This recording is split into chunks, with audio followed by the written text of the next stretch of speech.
Welcome to another deep dive with the Art Business Podcast channel. We're going to be looking at the work of Hasnul Jamal Saidon. He's a really big name in the Malaysian art world. Yeah, you could say that. So we'll get into that more, but just to give you a quick overview, he's an artist, of course, but also a curator, a researcher. An academic. Yeah, he does it all. And on top of all of that, he's the director of USM's Tuanku Fauzia Museum and Gallery. Wow. So we're talking someone who has been active in the Malaysian art scene since the early 90s. And his story is really pretty fascinating. He's been a pioneer pushing the boundaries of art, but he's also used art as a powerful tool for healing. Exactly. And that's what makes him such an interesting figure to explore. So let's start with his career highlights. Sure. For all you art students listening, Hasnul has curated over 30 exhibitions. He's participated in 18 research projects. And received tons of awards. Both locally and internationally. Yeah. So we're talking about someone who has had a huge impact on the Malaysian art scene. Absolutely. You know, one thing that stands out to me is his pioneering work in electronic art in Malaysia. Yeah. Tell me more about that. Well, in 1995, he organized the first electronic art show. The first electronic art show. Uh-huh. It was a groundbreaking exhibition for its time. I can imagine. It really helped to introduce this new form of art to a wider audience in Malaysia. And it wasn't just a one-time thing. No, not at all. He went on to curate other really important electronic art exhibitions like HY Per View and Takum. These were all exhibitions that pushed the boundaries of what art could be. So he's always been interested in exploring new ideas and experimenting with new mediums. Yeah, exactly. And that brings us to his latest project, H3RO. Oh, yeah. H3RO is something else. This is a decade-long multi-medium exhibition, and it's still ongoing. It's pretty impressive. What I find fascinating is that he's taking art to all sorts of unconventional spaces. Oh, yeah. Schools, Orphanages, beaches. basically anywhere you can imagine. It's all about making art accessible to everyone. That's really cool. Yeah, and the project itself is incredibly personal. It revolves around stories of his parents and explores themes of love, compassion, and family. I see. He uses all sorts of media, too. Short films, Wow. slideshows. He weaves together this multimedia tapestry that's really moving. I bet. It's meant to evoke these emotions and spark conversations. And what about the interactive elements? Oh, yeah. I heard he's doing some really interesting things with that, especially with lower income communities in Malaysia, the B40 communities. Right. He's bringing art directly to the people and using it as a tool for connection and dialogue. I love that. It's about breaking down those barriers between artist and audience, creating a shared experience that's both personal and universal. So powerful. And, you know, through these interactions, he's uncovered some really powerful stories of families dealing with divorce, abuse, financial struggles. Yeah. It's given him a real window into the challenges people face and how these challenges often stem from a lack of love and compassion. Yeah.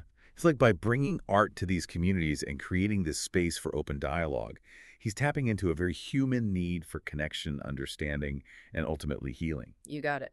So we've talked about his career, his artistic vision, but there's another layer to Hasnul's story that I think is really important to touch on. You mean his cancer diagnosis? Yeah. That was a huge turning point in his life. In 2023, he was diagnosed with stage 4 kidney cancer, and he went through 9 months of intense medical treatment. It must have been incredibly difficult. But what's remarkable is that alongside the physical battle, he recognized the crucial role of mental and emotional well-being in the healing process. Absolutely. He saw it as being just as important as the medical treatment itself. Yeah, and for him, art became this pathway to inner peace and strength.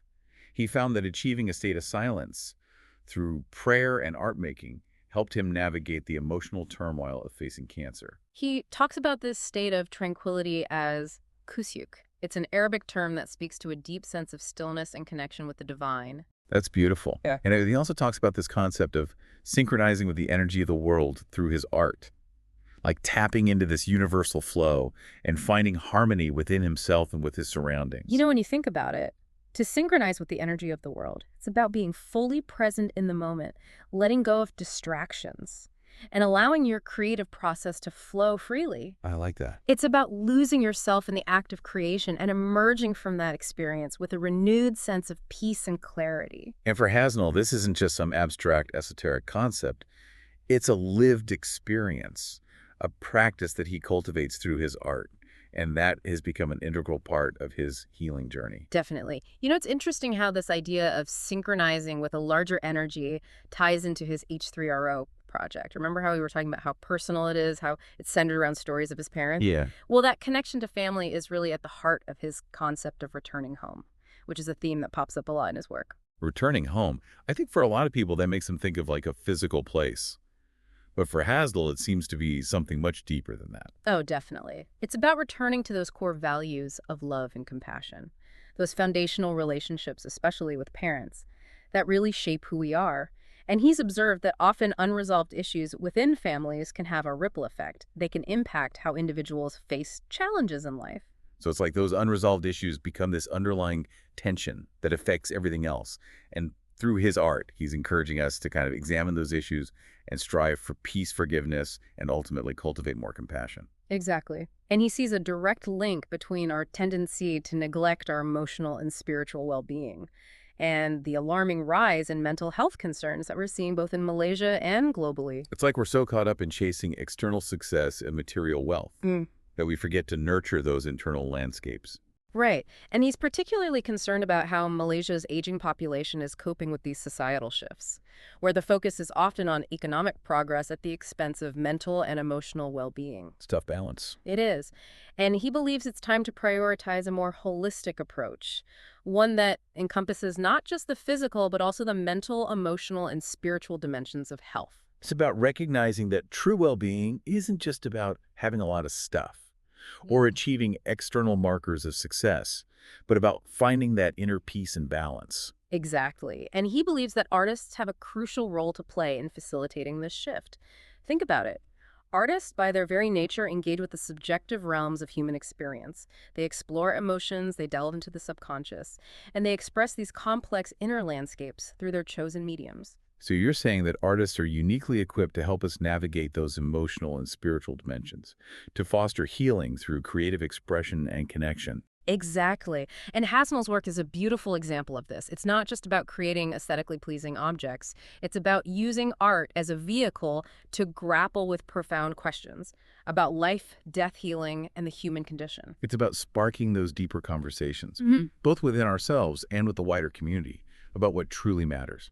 And he manages to do all of this in a way that is both intellectually stimulating and emotionally engaging. His art invites us to contemplate our own experiences, our own relationships, and our own personal journeys of healing. He's not just presenting a finished product, he's inviting us into a dialogue, a process of discovery. And this is particularly relevant for all you art students out there. Hasnell's career path really shows that art can be so much more than just creating beautiful objects. It could be a tool for research, for social commentary, for education, for healing, and so much more. It's about finding your own unique voice and using it to engage with the world around you. It's pretty inspiring stuff.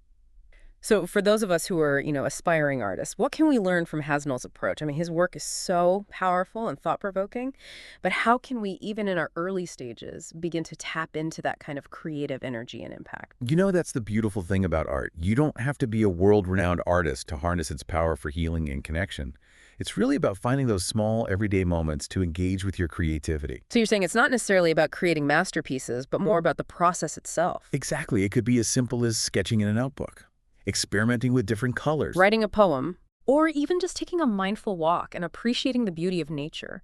It's all about finding those outlets that allow you to tap into your own creative flow. And I think maybe silence plays a role here too, like finding those quiet spaces where you can really connect with your inner world and allow ideas to emerge. Absolutely. Remember Hasnul's concept of kusyok, that sense of tranquility achieved through silence. It's not just about the absence of sound, it's about cultivating a stillness within, a space where you can truly listen to your inner voice, your intuition, and allow that to guide your creative process. That's so important. So for all you future artists out there, don't underestimate the power of those quiet moments. They can be just as important as the active moments of creating. And don't limit yourselves to traditional art spaces like museums and galleries. Be open to experiencing art in all its forms and in unexpected places. Like where? Go to a poetry slam, Oh yeah. pitch a local band, attend a street art festival. You never know what might spark your imagination or ignite a new passion. I love that. It's about embracing that sense of curiosity and allowing yourself to be surprised by the world around you. Exactly. And speaking of embracing new experiences, don't be afraid to get involved. Yeah. Take a class. Join an art collective, volunteer at a community arts center. The act of creating, of expressing yourself and sharing that expression with others. It can be incredibly empowering and therapeutic. Definitely. And as you embark on your artistic journey, remember Hasnul's message. Art can be a powerful tool for connection. It has the ability to transcend cultural boundaries, foster empathy, and create a sense of shared humanity. This is so true. So use your art to connect with others, to build bridges, to spark meaningful conversations, and to contribute to a more compassionate and understanding world. I think Hasnell's journey is a real testament to the transformative power of art. Not just for the artist, but for everyone who engages with it. It's a reminder that art can be a source of healing strength and connection, especially in a world that often feels divided and disconnected. I couldn't agree more. So as we wrap up this deep dive into the world of Hasnul Jamal Saidon, I want to leave you with this thought. How can you incorporate art into your own lives, even in small ways? How can you use it to find moments of peace, connect with others, or tap into that sense of returning home that Hasnul talks about? It's something to think about. It is. And if you're interested in learning more about Hasnul and his work, we encourage you to search for him online, especially his H3RO project. It's a true testament to the power of art to heal, connect, and inspire. A journey well worth taking. Thanks for joining us for this deep dive. Until next time.